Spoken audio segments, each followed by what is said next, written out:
그런 연구 결과도 있는데 그 숫자를 다루는 일을 하면은 공감 능력이 떨어진대요. 그렇기 때문에도 저는 금융이 되게 차가워지기 쉽고 사람을 배제하기 쉬운 어떤 도메인이 될 수 있다고 생각하는데 환경적으로 그게 쉬울 수도 있겠네요. 맞아요. 그렇게 되기가. 맞아요. 남과 다르게 생각하는 것이 차별성을 만들고 혁신 포인트를 만든다고 생각이 드는데 그게 바로 금융 영역에서 디자인이 할 수 있는 일인 것 같아요.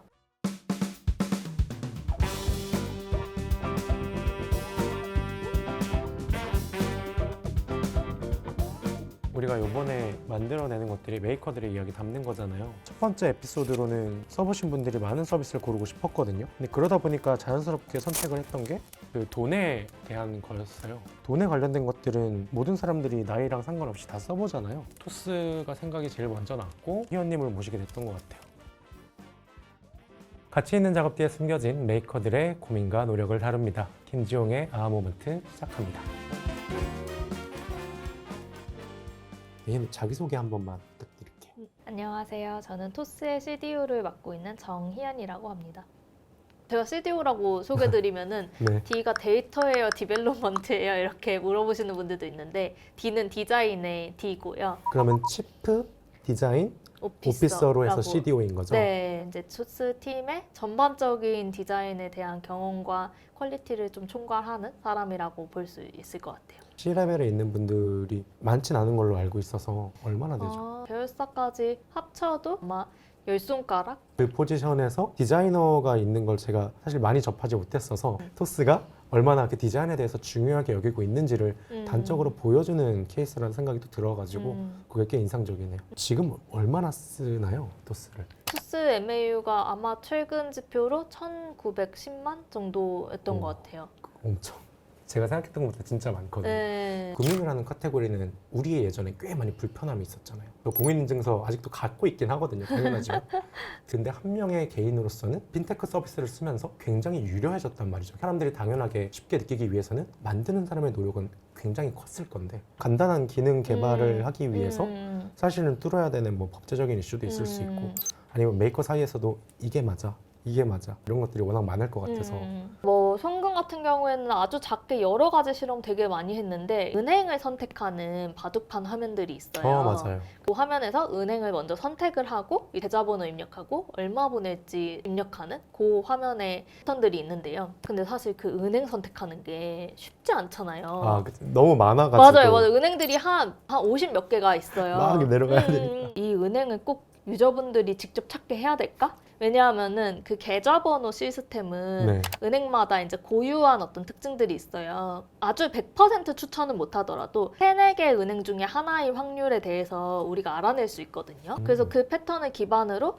지금 계좌번호 입력하고 계신데 이 은행 아닌가요? 라고 알려드릴 수가 있어요. 그것도 처음에는 되게 그 새로운 생각이었어요. 왜냐하면 은행을 선택 안 하고 송금을 할 수가 있나? 사람들이 의아해하지 않을까 두려워서 유저 인터뷰를 많이 해봤거든요. 이 시안을 만들어두고 유저분들한테 보여드리는 거예요. 이걸로 네네. 송금해 보시라고. 근데 모든 유저분들이 은행 선택 과정이 없는 것에 아무 의아함도 느끼지 못하셨어요. 자연스럽게 들어갈 수 네, 있었다. 그 차이를 못 느끼셨어요. 그래서 은행 선택 빠져도 괜찮을 것 같다라고 생각해서 계좌번호부터 입력받는 번호로 바뀌기도 하고요. 그러니까 항상 디자인하면서 그런 게 어려웠던 것 같아요. 사람들이 혹은 나조차도 당연히 이렇게 썼던 거잖아 라고 하는 걸 스스로 약간 의구심을 갖고 다시 뒤집으려는 노력들이 저는 그게 항상 심리적 난이도가 꽤 높다고 느꼈거든요. 맞아요. 그런 새로운 시도를 해보자고 할 때 응원하는 편이고 문제가 해결되는지 알아보자 이렇게 많이 접근하는 편이죠. 다른 데서 깊게 고민하지 않았을 수도 있는 부분인데 토스에서 조금 더 고민한 부분들이 있다면? 금융이 되게 드라이하잖아요. 그럴 수밖에 없는 서비스죠. 그런 연구 결과도 있는데 그 숫자를 다루는 일을 하면은 공감 능력이 떨어진대요. 이성적인 뇌를 더 사용할수록 그 정서적인 뇌를 덜 사용하게 되는 거죠. 그렇기 때문에도 저는 금융이 되게 차가워지기 쉽고 그 사람을 배제하기 쉬운 어떤 도메인이 될 수 있다고 생각하는데 환경적으로 그게 쉬울 수도 있겠네요. 맞아요. 그렇게 되기가. 그래서 예를 들면 송금하고 끝나는 거, 자동이체 걸고 끝나는 거 이렇게 유틸리티성으로 생각하시거든요. 근데 유저들은 사실 사람인데 감정이 있는 그리고 돈이 내가 행복하고 불행한 것과도 되게 깊은 연관이 있잖아요. 그래서 해피 모먼트를 제품 안에서 줘야 된다고 생각했어요. 제품을 쓰면서 자연스럽게 네. 감정적으로 네, 감정적으로. 예를 들면 신용 점수가 올랐을 때 그걸 되게 축하해 드린다거나 아니면 수수료는 포스가 냈어요. 이렇게 네. 귀엽게 한번 표현해 보는 거. 아, 내 돈을 아꼈구나. 이런 기쁨을 주는 거. 그 해피 모먼트를 함으로써 유저들한테 느끼게 하고 싶었던 건 뭐예요? 조금 더 정리해 보자면 우리가 만약에 청소 로봇이랑 인터랙션을 하는 거라면 네. 어떤 해피 모먼트도 필요하지 않을 수 있어요. 기능적으로 가면 되니까. 그쵸. 근데 우리는 기계가 아니라 브랜드를 만들고 싶었고 사람이랑 비슷하다고 생각했거든요. 네. 무슨 말이냐면 브랜드라는 것은 나에게 어떤 심상을 제공하는 것인데 예를 들면은 두 사람이 만나서 이 친구 참 좋은 친구다 혹은 이 친구는 참 믿을 수 있겠다라고 느낌을 주는 그 부분들은 그 사람의 그 역량이 아닌 거죠.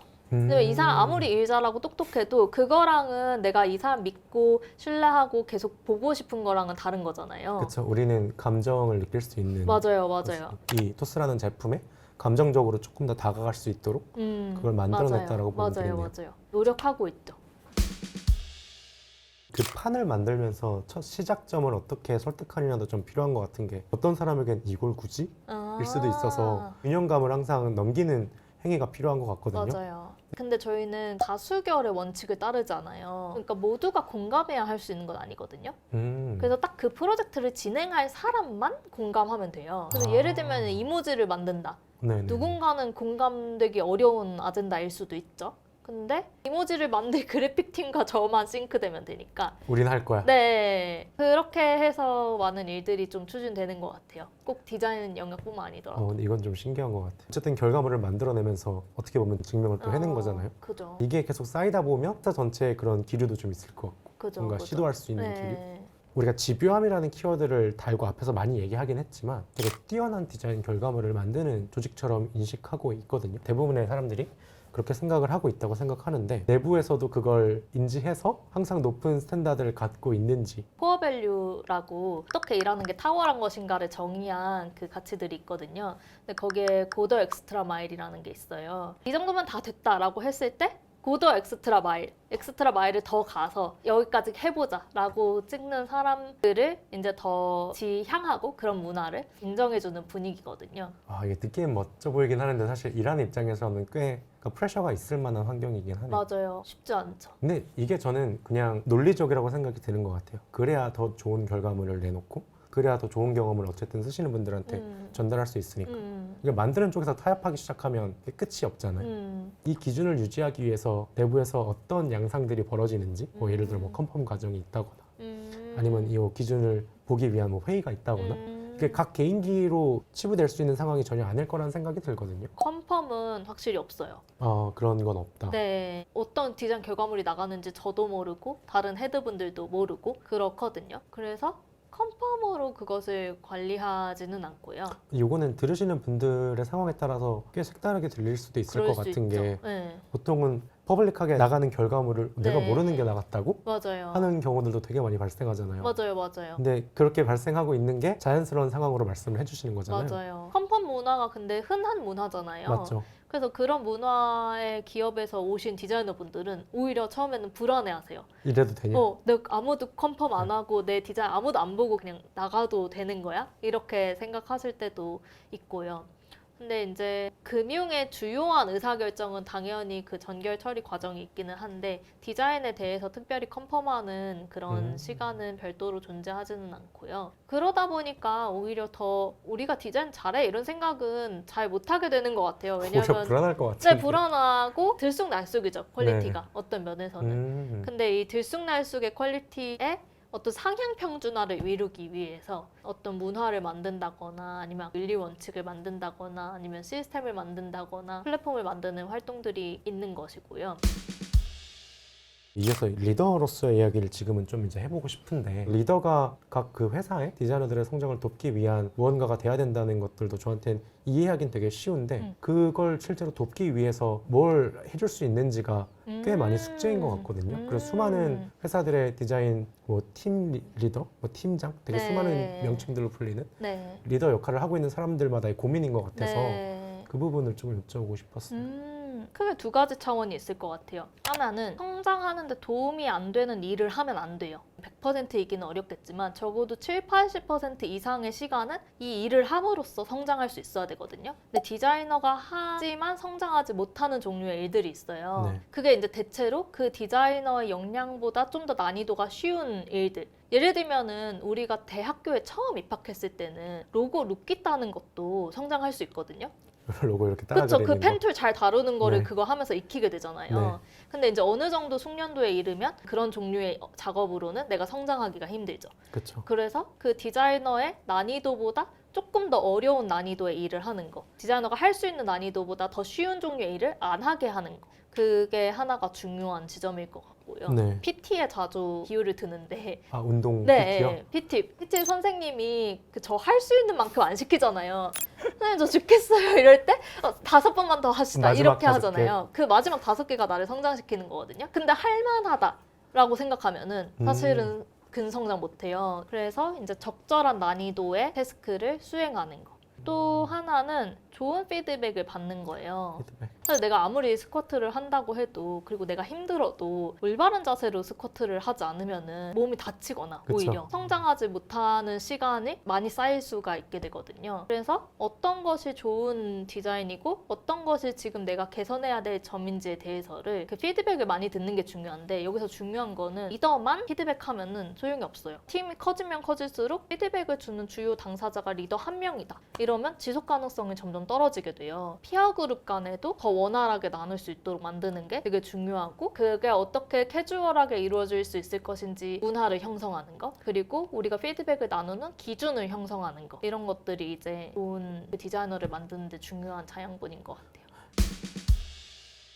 네, 오늘의 그 마지막 질문 드리게 될 것 같아요. 그래서 사람들에게 그리고 저에게도 예전에는 금융과 디자인은 그렇게 착 붙는 단어가 아니었거든요. 근데 지금의 토스를 보면 이 금융, 핀테크와 디자인은 굉장히 착 붙는 단어가 된 것 같고 토스에서 디자인을 건네는 여러 가지 방식들이 사람들에게 친숙하고 많은 불편함을 해소해주고 있다는 생각이 들어요. 그래서 토스에서 디자이너로 시작해서 지금 CDO로 오기까지 희연님이 생각할 때 금융에서 디자인을 한다는 것에 대해서 좀 이야기를 들어보고 싶습니다. 네, 중요한 아젠다인데요. 저는 우리가 성공을 만들려면 혹은 혁신과 변화를 만들려면 지금까지 해왔던 대로 해서는 안 된다고 생각해요. 그래서 남과 다르게 생각하는 것이 차별성을 만들고 혁신 포인트를 만든다고 생각이 드는데 그게 바로 금융 영역에서 디자인이 할 수 있는 일인 것 같아요. 왜냐하면 디자인은 많은 분들이 생각하시기에 눈에 보이는 것에 대한 이야기라고 생각하실 수도 있지만 저는 공감에 대한 이야기라고 생각하거든요. 사람들이 무엇을 보고 어떻게 인지하고 어떻게 느끼는지에 대한 공감 능력 없이는 좋은 디자인을 하기 어렵다고 생각이 드는데